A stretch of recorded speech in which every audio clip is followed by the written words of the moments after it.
जो भी 11th-12th के मटेरियल है, जो 2-4 क्वेश्चन आते हैं, उसके पीछे आपको परेशान होने की आवश्यकता नहीं है। वो एक से एक 11th-12th के टीचर डले हुए हैं, इग्नू के एक से एक टीचर डले हुए हैं, उनके फ्री वीडियो है, और उनसे अच्छे ये कभी नहीं पढ़ा सकते।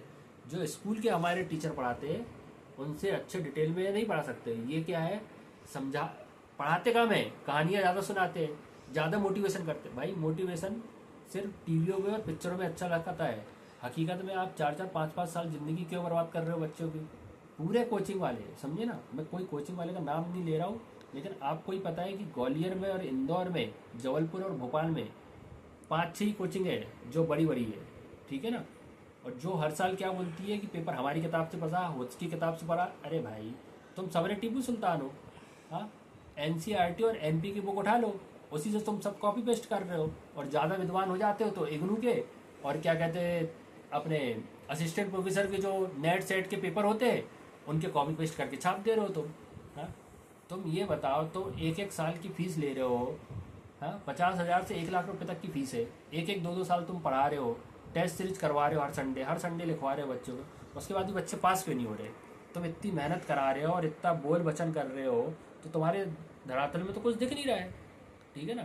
तो नहीं, ये आप एग्ज़ाम हो जान दीजिए, फिर उसके बाद मैं अपने साइड से, मैं प्री मेंस सब दिया हूँ, मेरे पास सब चीज़ का नॉलेज है, मैंने 4-5 डिग्री भी कर ली है, और मैं अपने बारे में ज़्यादा बताना नहीं चाहता हूँ। मेरे पास सब टाइप का कॉन्टैक्ट है, नेता से लेके वकील, वकील तो मैं खुद ही हूँ, ठीक है ना, नेता से लेके सब टाइप के, मीडिया से, टीचर से लेके सब टाइप के कॉन्टैक्ट है मेरे पास। लेकिन क्या है, मैं भी ये सोचा था, मैं खुद एक पर्सनल जॉब करता था और फिर उसके बाद मेरा खुद का बिजनेस था, लेकिन मैंने भी यही सोचा था कि यूपीएससी नहीं निकाल पाए तो पीएससी अपन एक बार में निकाल के यहाँ से निकल लेंगे। लेकिन पीएससी का जो माहौल है और जिस टाइप के बच्चे हैं, उस टाइप और जिस टाइप का ये कोचिंग वालों ने माहौल फैला के रखा ना, ये भंवर कुआ के जाल में ऐसा उन्होंने कुआ बना के रखा है सब कोचिंग वालों ने कि कोई इससे निकल नहीं पा रहा है। सबके पास जाओगे तो बोले तुम्हारे ये कमी है, वो कमी है, ये कमी है।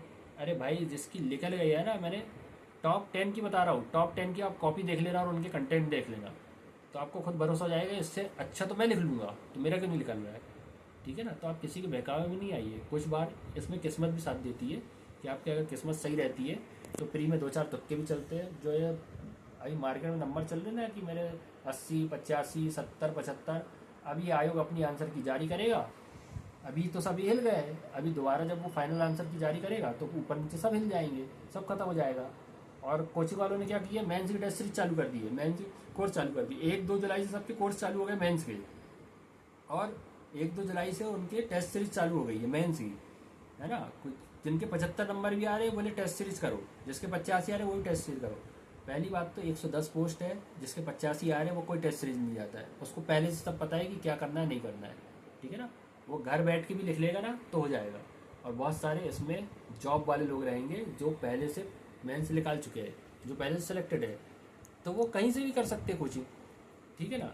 और साथ में कुछ ऐसे भी है जो वनडे एग्ज़ाम वाले हैं, उनको मेंस से कोई मतलब नहीं है, ठीक है ना। तो आपको पहले अपना एक पूरा फुल टू प्लान बनाना पड़ेगा कि मेरे को 1-2 साल में क्या करना है, क्या अचीव करना है, नहीं करना है।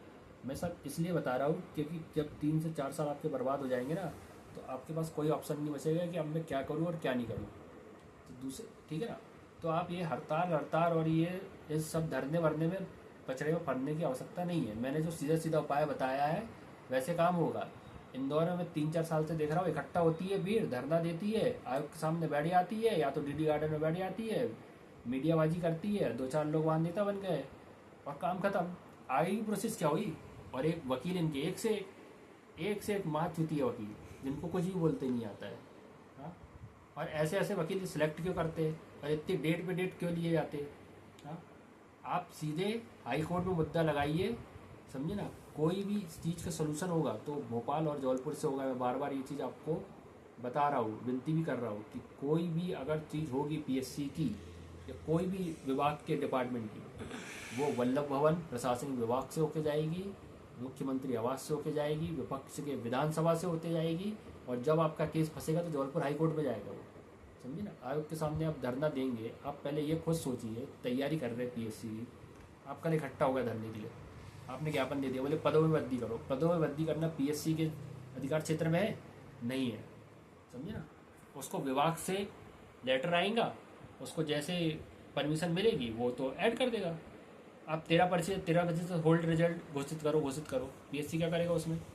आप मैंने आरटीआई दायर करी, उसका जवाब क्या दे दिया कि 13% होल्ड रिजल्ट है, वो पीएससी के दायरे में नहीं है, वो सरकार के दायरे में कोर्ट केस चल रहा है। जब तक कोर्ट वहाँ से ऑर्डर नहीं देगी तब तक पीएससी कुछ नहीं कर सकता है।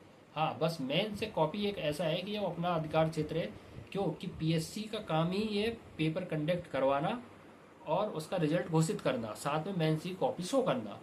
तो आप ये मुद्दे को लेके आगे बढ़ सकते हो। बाकी पदों में वृद्धि करना, 13% होल्ड रिजल्ट, नेगेटिव मार्किंग, ये अपन उनको एक ज्ञापन दे सकते हैं कि सर इस पर आप विचार करिए, सब स्टूडेंट बोल रहे हैं।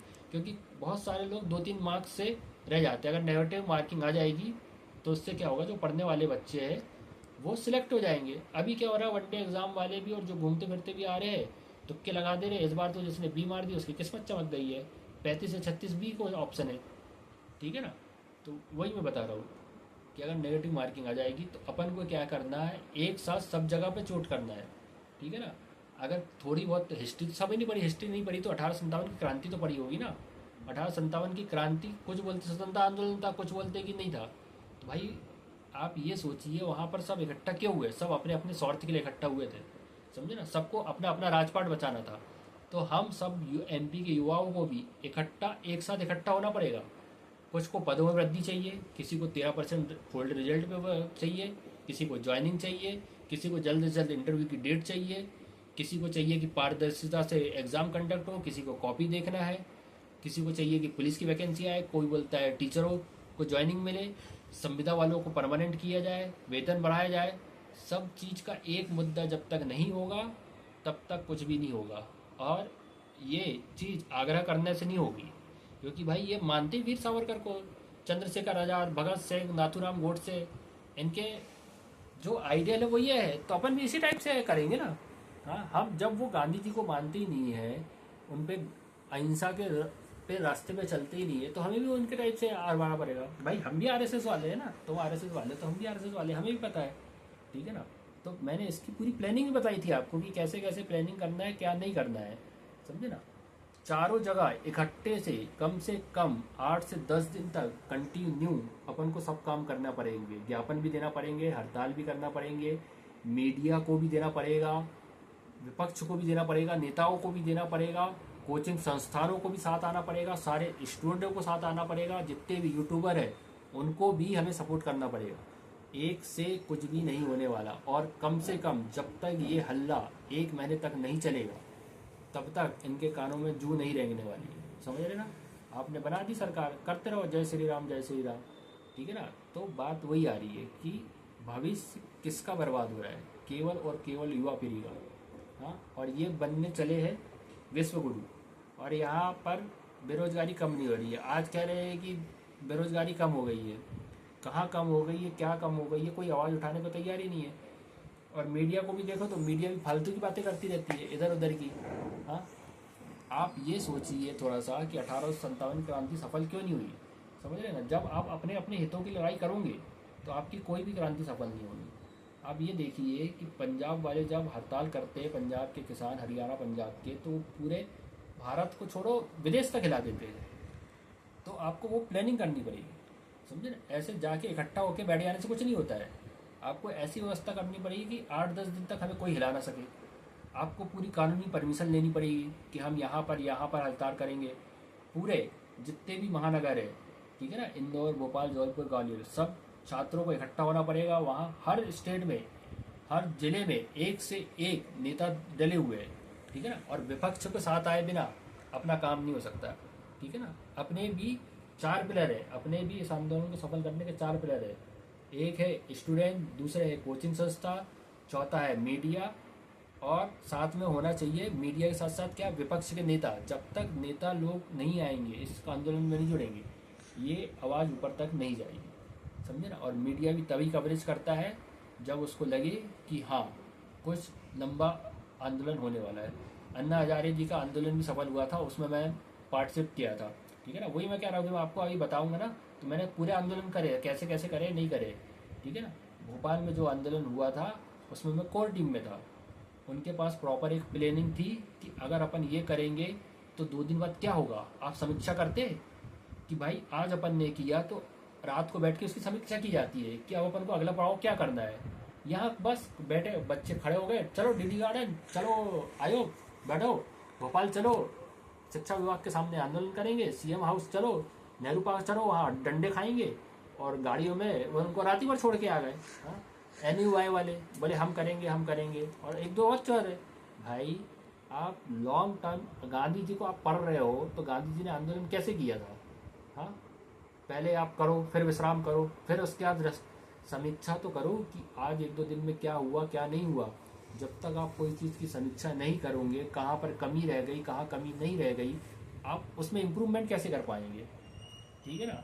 तो मैं बच्चों से यही आग्रह कर रहा हूँ कि इंदौर में आप जो कर रहे करिए, आप वहाँ ज्ञापन देने के अलावा कुछ भी नहीं कर सकते। और अगर पूरे MP के युवाओं को रोजगार चाहिए, या तो ये बोल दे कि हमारे पास रोजगार नहीं है, सब अपना अपना काम धंधा ढूंढ लो, तो बात ही खत्म हो जाती है। और नहीं तो अगर आपको एक सफल आंदोलन करना है तो आपको भोपाल से ही स्टार्ट करना पड़ेगा। उसके बाद आप अपने अपने ज़िलों में जाइए, समझे, जबलपुर ग्वालियर इंदौर, उसके बाद जाया जाएगा। जबलपुर से मैं खुद ही हूँ, मेरे पास 1000 वकील है, एक से एक, जो सब काम कर देंगे। लेकिन मैं ये सब चीज़ बोलना नहीं चाहता था, क्योंकि मैं क्या है कि पहले देख रहा था, मैं तो खुली चुनौती है अभी भी इंदौर वाले को, जो भी है पूरे MP में खुली चुनौती है। आपके पास 15 दिन का टाइम है, आप कुछ करके दिखा दीजिए। अगर आप में इतनी ही दम है तो आप कुछ करके दिखा दीजिए। क्या करते हो मैं भी देख लेता हूँ, कुछ नहीं हो पाया। पहले आप बच्चों को गुमराह करना छोड़िए, ठीक है ना। बच्चों से यही विनती करता हूँ कि पहले आप चीज़ों को समझिए कि हम अगर कहीं इकट्ठा हो रहे हैं, धरना दे रहे हैं, तो उसके बाद रिजल्ट क्या होगा। अरस्तु पढ़ते हैं, अरस्तु कह रहा प्रश्नोत्तरी में काम करो, तो आप सवाल पूछिए ना उनसे कि सर हम इकट्ठा हो रहे हैं, धरना करेंगे, ज्ञापन देंगे, उसके बाद क्या होगा। हाँ, बोले कुछ ना कुछ तो होगा। क्या होगा? अपन वकील लगाएंगे, कोर्ट केस जाएंगे। वकील हमने देख लिए एक से एक। वकील ने क्या किया, पटवारी वाला वकील तो भगा ही गया। हाँ, और वो एक और वकील लगाया था PSC वाले रामेश्वर ठाकुर, उनका तो आते ही पता नहीं, उनसे तो बोलते ही नहीं आ रहा है। ऐसे ऐसे तो वकील लगा रहे हैं। हाँ, आप ऐसे कैसे आंदोलन कर रहे हो कि आपकी आवाज़ MP के युवा नहीं सुन पा रहे हैं? हाँ, और UP बिहार के आंदोलन ऐसे होते हैं कि पूरा देश हिला देते हो। तो क्यों उनके पीछे उनके इंस्टीट्यूट खड़े रहते हैं, टीचर खड़े रहते हैं, समझे ना। साथ में वहाँ के युवा जो नेता रहते हैं वो इस आंदोलन को तूफान में बदल देते हैं, समझे ना। तो अब शांति से आंदोलन करने से कुछ नहीं होगा। जैसे अभी मानसून चल रहा है ना, नॉन स्टॉप बारिश करनी पड़ेगी आपको सब चीज़ की, समझे ना। कोई भी नेता तब तक आपके साथ नहीं आएगा जब तक को उनको भीड़ नहीं दिखेगी, और जब तक आप ये प्रण लेके नहीं आएंगे कि मैं 10 से 15 दिन पूरा, आप पूरी अपनी लाइफ का जो 3-4 साल बर्बाद किए हो उसमें से आप 4 से 5 दिन और बर्बाद करो, और 4 से 5 दिन कंटिन्यू लगे रहो कि कुछ भी हो जाए मेरे को ये चीज़ कंफर्म करके जाना है कि भैया कि आप वैकेंसी दोगे कि नहीं दोगे, कॉपी दिखाओगे कि नहीं दिखाओगे, 13% होल्ड रिजल्ट आप बताएंगे कि नहीं बताएंगे, बदली करोगे कि नहीं करोगे, ज्वाइनिंग देंगे कि नहीं दोगे। 5-6 दिन कंटिन्यू नॉन स्टॉप अपन को यही करना है, और उतने में अपन को समझ में आ जाएगा कि क्या हो रहा है वाला है क्या नहीं होने वाला है। और जब ये 5 से 6 दिन तक कंटिन्यू नेता लोग देखेंगे, विपक्ष देखेंगे, मीडिया देखेंगे, कोचिंग इंस्टीट्यूट देखेंगे, तो उनको भी समझ में आ जाएगा कि हाँ नहीं, अब बच्चे पागल हो चुके हैं, बोरा गए, अब क्या है, पारा ऊपर जा चुका है, समझे। ऐसे बैठ के एक दूसरे को ताकने से कुछ नहीं होने वाला है। मैंने पहले ही बोला था कि अपनी ताकत पे भरोसा रखो, दूसरों की ताकत में भरोसा रखोगे तो ठोकर ही खाओगे, समझे ना। मैंने अकेले मुहिम चालू करी है, 1 से 1.5 महीने हो चुके हैं, 1.5 महीना हो चुका है मेरे को, ठीक है ना। मेरे को पता भी नहीं था कि इतने लोग जोड़ेंगे और इतने लोग मेरे को देखेंगे, ठीक है ना। अब मैं धीरे धीरे आगे बढ़ते जा रहा हूँ, और मैं तो तब तक ये चीज़ करूँगा जब तक मेरे को कंफर्म नहीं हो जाएगी भैया आप मेरा ये साल तो बर्बाद नहीं करने वाले हो। अगर मेरे को ऐसा लगा कि इस साल भी कुछ नहीं होने वाला है, मैं तो जयराम जी भैया अपना बिजनेस करता था, वापस वही स्टार्ट कर दूंगा, ख़त्म कहानी, ठीक है ना। तो और आप सबको यही बोलूँगा कि आप पहले कोई भी तैयारी करने से पहले डिसाइड कर लीजिए, खासकर PSC में, कि 1-2 साल बाद इसका सिनेरियो क्या होने वाला है, समझे। मैं भी जब आया था तो मैं भी यही सोचा था कि 1 साल में इसको फाड़ के चले जाऊँगा, और मैं ही फूट फाड़ गया, समझे ना। तो साथ में मैं ये कह रहा हूँ कि आप UPSC करिए, और जो मैथ्स रीजनिंग वाले हैं, मैथ्स रीजनिंग इंग्लिश वाले, वो साथ में ये मैथ्स रीजनिंग इंग्लिश करिए, ठीक है ना। और 1 से 2 साल के समय साथ में लेके चलिए। और अगर आपको आंदोलन करना है तो मैंने पूरी स्ट्रेटजी आपको बता दी है, ठीक है ना, कि कैसे कैसे क्या क्या हो सकता है, कौन मीडिया को संभालेगा, कौन विपक्ष से बात करेगा, कौन कोचिंग इंस्टीट्यूट वालों से बात करेगा, कौन स्टूडेंट को इकट्ठा करेगा, कौन कानूनी कार्रवाई करेगा। क्योंकि आप कहीं भी धरना करेंगे, कुछ भी करेंगे तो उसकी परमिशन लेनी पड़ती है, और परमिशन सबको मिलती है, समझे ना। यहाँ भोपाल में एक से एक आंदोलन हुए हैं, उसमें भी मैं गया हूँ। तो आप परमिशन पहले से लीजिए, एक हफ्ते पहले से सब चीज़ की परमिशन मिलती है। और प्रॉपर आप ज्ञापन तैयार करिए कि कैसे आपको ज्ञापन तैयार करना है, कौन से नेताओं से मिलना है। मैंने विपक्ष के नेताओं से भी बात कर ली थी, सबसे बात कर ली थी, लेकिन कोई नहीं आया था। मैंने भोपाल में बच्चों को इकट्ठा करने के लिए बुलाया था, तो कोई नहीं बताया था। मेरे सामान्य प्रसारण विभाग के अधिकारी से ही बात हो चुकी थी, उन्होंने बताया था कि बेटा ऐसे ऐसे करो, ऐसे कर लेंगे तो ही काम होगा, नहीं तो चिल्लाते रहो बोले कुछ नहीं होगा। आप आयोग के पास जाओगे, आयोग बोल देगा कि क्या कहते हैं, तो सब कोर्ट केस चल रहा है और बाकी सरकार का काम है, ठीक है। आपका ज्ञापन ले लेगा, बोले जाओ 2 महीने, फिर ऐसे ताली बजाओ, बस ख़त्म कहानी। और ऐसे ऐसे 2 साल तक और ताली बजाओ, और फिर 2 साल बाद बोलो ऐसे ऐसे करो। ये हालत हो जाएगी 3-4 साल बाद। इसलिए कि आप पहली चीज़ तो मैं स्टूडेंट को कह रहा हूँ कि वो जागरूक हो कि कब क्या करना है, कैसे करना है और क्यों करना है, समझे ना, कि क्यों करना है, कैसे करना है, ठीक है ना। और रही बात पढ़ाई की, तो मैं तो बता दे रहा हूँ, कोई भी कोचिंग जाना सब फालतू बना है। कोई कोचिंग करने का कोई मतलब नहीं है। आपको बस एक मेंटर की आवश्यकता है। आपके आसपास कोई मिल जाएगा जो 2-3 साल से तैयारी कर रहा है, और कोई नहीं बन रहा तो यूट्यूब में एक से एक बने हुए हैं जो आपको पूरी स्ट्रेटजी बता रहे हैं, शून्य से लेके, समझे ना, पूरी तक, कि आपको कैसे सफल होना है। और सबने 10वीं 12वीं सभी पास हुए हैं, ग्रेजुएशन सभी ने किया है, तभी जाके आप सब तेरे हैं। तो किताबें पढ़ना है, रटना है। समझ में नहीं आए तो यूट्यूब की लिंक मैं आपको सब फ्री प्रोवाइड करवा दूंगा। 10 किताब भी मैं बता दूंगा कि कौन कौन सी पढ़नी है। और मैं बता रहा हूँ 70 से 75 ही क्वेश्चन आप कितना ही पढ़ लो, इतना ही सही होगी। उसके बाद लगता है तुक्का, जिसका तुक्का बैठ गया उसके 80 नंबर आ गए, ठीक है ना। और 70 नंबर का आपको जो मैं 10 किताब बनाऊँगा वो 10 किताब से 70 क्वेश्चन बन जाएंगे। उसके बाद है आपका प्रेजेंस ऑफ माइंड कैसा चल रहा है, उस टाइम पे आप कितने कूल हैं, आपके तुक्के कितने सही बैठ रहे हैं, ठीक है ना। और रही बात मेंस की, मेंस के मैं पूरे नोट्स बता दूंगा, समझे ना। मैंने यूपीएससी की तैयारी करी है, सब वहीं से कॉपी पेस्ट कर रहे हैं। इग्नू से भी मैंने कोर्सेज किए हैं, सब पता है। नेट सेट भी दिया हूँ मैंने, मेरे को सब पता है कि कैसे क्या आ रहा है। 10वीं 12वीं एनसीईआरटी सब मैं बता दिया हूँ, सबकी कॉपी पेस्ट है। बस ये क्या कर रहे हैं, सब जगह का इकट्ठा करके कट पेस्ट करके एक नोट्स बना दे रहे हैं। इनके पीछे जाने की जरूरत नहीं, कोई समझने की जरूरत नहीं है। समझना है, मैं यूट्यूब की लिंक आपको प्रोवाइड करवा दूंगा, वहाँ लेक्चर डले फ्री, 1 से बढ़कर 1। अब उनको समझिए डिटेल में। जो सब्जेक्ट का टीचर है, जो प्रोफेसर लोग हैं, उनसे आप समझिए, इनसे क्या समझ रहे हैं। इनको तो खुद ही कुछ नहीं आ रहा है। बाबा आदम के ज़माने में तो पीएससी दे के रखे हुए, हाँ, और वो पढ़ा रहे, अब कुछ नहीं हुआ तो अब पढ़ा रहे, हाँ, और बखेती काट रहे हैं इंदौर में, कुछ नहीं कर रहे। और समझ रहे ना, इतना ही था तो भाई तुम निकाल लेते, हाँ, समझे ना, तुम निकाल लेते, कर लेते काम, ठीक है ना। तो मैं ये चीज़ भी चालू करने वाला हूँ। अभी ये 10-15 दिन में और देख लेता हूँ कि कौन क्या कर सकता है। मैं जिस हिसाब से बता रहा हूँ उस हिसाब से ही आंदोलन सफल होगा, ठीक है ना। बाकी आप लोग को हुल्लो फुल्लो हुल्लो करना है तो करो आप, समझे ना। उसके बाद ये रिजल्ट आ जाने दीजिए, मैं आपको मेंस का सब बता दूंगा। और 2025 वाले जो बच्चे हैं, आप किसी के बहकावे में नहीं आइए, आप घर में बैठ के पढ़िए। मैं आपको सब यूट्यूब की लिंक फ्री प्रोवाइड करवा दूंगा।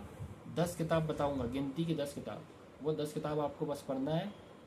बस 10वीं 12वीं सब पास हो ना, बस किताब पढ़ते आ जाएगी। जब बोर हो जाओगे यूट्यूब की वीडियो सुनना, तो आपकी थोड़ी सी समझ विकसित हो जाएगी। मेंस की मैं पूरी किताब नोट्स बता दूंगा, फोटोकॉपी की 1000 दुकान है वो बता दूंगा, वहाँ से आपको नोट्स ले आना है। और कोई टेस्ट सीरीज़ के चक्कर में नहीं पढ़ना है, घर में लाओ, घर में बैठ के टेस्ट सीरीज़ दो, कहीं कहीं जाने की आवश्यकता नहीं है, चाहे प्री हो चाहे मेंस हो, ठीक है ना। और रही बात इंटरव्यू की, जैसे ही आपका मेंस निकलेगा ना, इंटरव्यू फ्री में करवाते हैं कंडक्ट, ठीक है ना। इंटरव्यू की कोई टेंशन लेने की आपको आवश्यकता नहीं है, ठीक है ना। तो मेरा स्टूडेंट से एक ही आग्रह है कि जब तक ये कोचिंग वाले आपके साथ खड़े नहीं हो, आपको इनका बायकॉट करना है कि सर ना हम प्री पढ़ेंगे, ना हम मेंस पढ़ेंगे, ना हमको आपको पैसे देंगे, समझे ना। सब चीज़ फ्री अवेलेबल है, और किताब पढ़ना है। नोट्स मिल रहा है फोटोकॉपी वाले की दुकान में, किताब मैं बता दूंगा आपको। लिंक आप खुद से अगर ढूंढेंगे ना, सर्च करके 1000 लिंक मिल जाएगी यूट्यूब में, एक से एक पढ़ने हैं। उसको 2 घंटा देखे, समझ में आए तो ठीक है, नहीं तो अगली लिंक देखे, ठीक है ना। तो आप सबको क्या करना है, कोचिंग वाले को बायकॉट करना है, क्योंकि कोई भी कोचिंग वाले स्टूडेंट के साथ खड़ा नहीं है। यूपी बिहार में सारे स्टूडेंट के साथ कोचिंग वाले इकट्ठा खड़े हो जाते हैं, वो खुद मीडिया पे जाते हैं, खुद मीडिया में भाषणबाजी करते हैं, मीडिया भी उनके साथ रहता है, विपक्ष युवा नेता भी रहते हैं। किसी को कोई वोट देने की आवश्यकता नहीं है। युवा नेताओं से ये पूछना है कि रोजगार कहाँ गया और आपका मुद्दा क्या। विपक्ष का काम है मुद्दे को उठाना, समझे ना। और बेरोजगारी आज के टाइम में सबसे ज़्यादा मुद्दा है, ठीक है ना। तो आपको जो मैं बताया हूँ आपको बस उतना ही करना है। और कोई भी आपको दिक्कत आती है तो आप मेरे को मैसेज करिए और किसी के बहकावे मत आइए। जो ये मोटिवेशन कर रहे हैं ना, मोटिवेट कर रहे हैं इस साल नहीं अगले साल नहीं हो जाएगा हो जाएगा हो जाएगा, भाई जिसका हो जाता है ना उसका हो जाएगा, जिसका नहीं हो रहा है ये उन्हीं का चुतिया काट रहे हैं, समझ गए नहीं। तो जिसका होना रहेगा ना वो पहले से अपने में प्रिपेयर है और वो 8 से 10% रेस है, बाकी 90% को ये वही गोल गोल घुमा रहे 4-5 साल कि यहाँ जा रहे हैं वहाँ जा रहे हैं, बच्चे कुछ नहीं कर रहे, इधर जा रहे हैं उधर कोचिंग इधर लिखेंगे ये सर से मिलेंगे वो सर में, बस ऐसे गोल गोल करके। इसलिए उसका नाम रख दिया भंवर कुआं। वहाँ जो जाता है वहाँ ऐसे भंवर कुआं में जाल में फंस जाता है, ठीक है ना। ठीक है, तो आज के लिए बस इतना ही। आप सब वीडियो देखिए और इस पर आत्मचिंतन